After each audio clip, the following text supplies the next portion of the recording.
Hi Alteryx users and YouTube viewers. This video is going to show you how to use the Continuum Bitmap reader. You can then process image data using this tool, and then once you've got it into your workflow, you can use all the usual Alteryx tools to extract information from your images.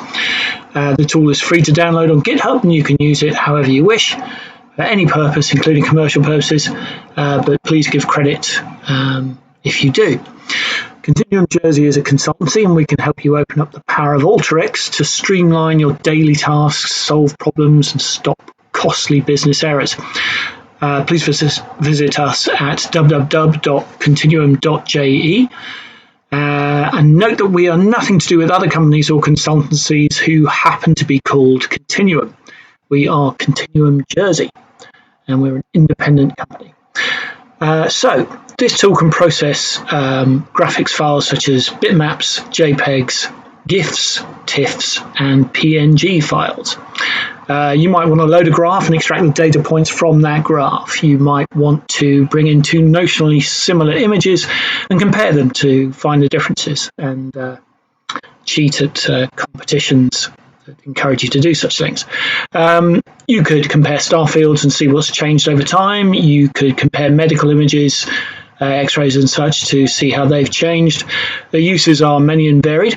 I've used this tool in combination with Alteryx geospatial tools to map greens, fairways and bunkers of golf courses to build highly accurate renditions in a video game. So bit of fun, just show you that.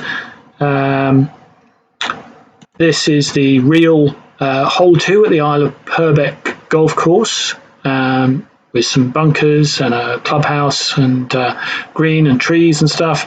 And this image is from the video game, showing the same bunkers, the same trees, the clubhouse, and we just flip between the two of them. You can see quite an accurate rendition. So you can use this tool for a variety of things that you might want to do, and geospatial uses are one of them. So let's get into how the tool works and how you use it.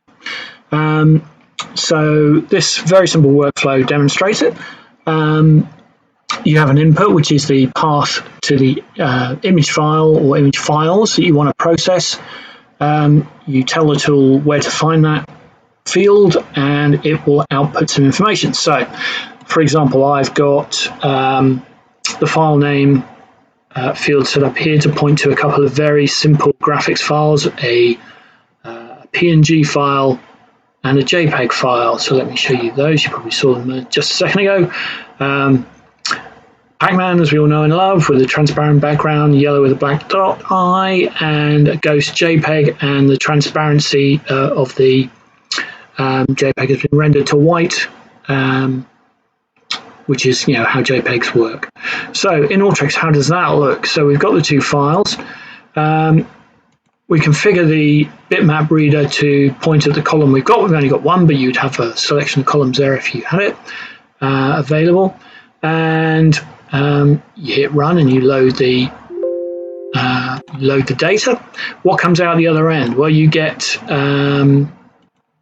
first off, you get a progress meter to show you that the image file is being processed, because image files can be quite large, so it might go on quite a way. For example, I've loaded a 27 megapixel image, and that takes about 3 minutes on my laptop. But a small image like these little 8x8 images, they're instant effectively.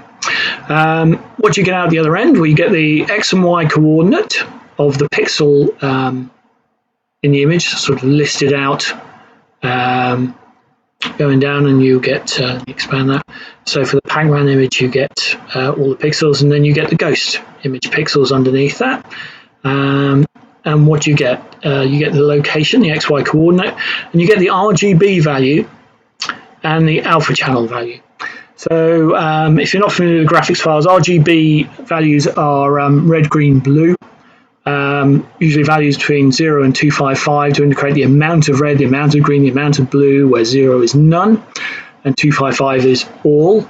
And the alpha value, now the alpha channel is the relative transparency of the pixel. So this first line of data is 0, 0, the top left pixel of the image for Pac-Man is 255 RGB values and 0 alpha value. And if we look at the Pac-Man image, that's basically that square there, and it's saying that it's transparent. So you can see the exact values held in the bitmap file, and then you can then process them to get information and use the XY coordinates to decode that image into whatever you need. As I said, it will work with JPEGs, bitmaps, GIFs, TIFFs, and PNG files, so you can mix them together and process them all using the same flow. So that's pretty much it. It's very simple, but it does give you the power to bring in images. So why is this cool? Images suddenly become data sources. You can use multiple formats in the same flow, and it's absolutely free to use. But if you do use it, please give credit and visit us and maybe have a chat with us. You should also find us at Alteryx events. We're Alteryx Premier Partners, and we're part of the Alteryx Innovators program. Have a chat with us, see if we can offer up some new possibilities to you, maybe solve your problems. We can definitely help.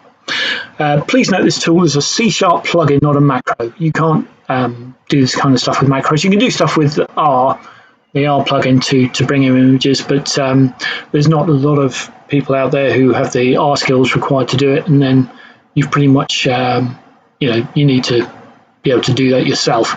This tool will bring in all the graphics formats for you, and it's once you've got it installed, it's incredibly easy to use. And that's pretty much it. I hope you enjoyed the video, and thanks very much for your time. And all the details will be in the description text below of where to get the plugin, how to install it, and how to use it. So that's pretty much it. Thanks very much for your time.